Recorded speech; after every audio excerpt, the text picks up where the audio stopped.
സഹോദരങ്ങളെ നോക്കൂ, ഇനി ജനങ്ങളോടുള്ള കരാറുണ്ട്. ഭരണാധികാരികൾക്ക് ജനങ്ങളോടുള്ള കരാറുണ്ട്. എത്രയെത്ര ഭരണാധികാരികൾ ജനങ്ങളോട് കരാർ പൂർത്തീകരിക്കാതെ കഴിഞ്ഞുപോയി.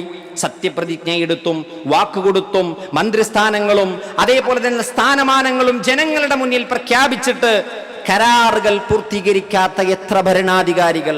നോക്കൂ, പ്രവാചകന്റെ ഒരു ഹദീസ്, ഖാല നബിയു സല്ലല്ലാഹു അലൈഹി വസല്ലം മൻ അഖദ അംവാലൻ നാസി യുരീദു അദാഅഹാ അബ്ദല്ലാഹു അൻഹു.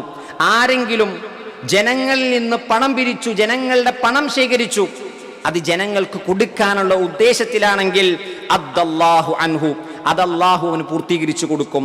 എന്നാൽ വമൻ അഖദ യുരീദു ഇത്ലാഫഹാ, അത് നശിപ്പിക്കാനാണ് അവൻ ഉദ്ദേശിക്കുന്നതെങ്കിൽ അത്ലഫഹുല്ലാഹ്, അല്ലാഹു അവനെ നശിപ്പിക്കുന്നതാണ്. ഏറെ ശ്രദ്ധേയമായ ഹദീസാണ്. ഈ സമകാലിക സാഹചര്യത്തിൽ ഏറെ സ്യൂട്ടായിട്ടുള്ള ഹദീസാണ്.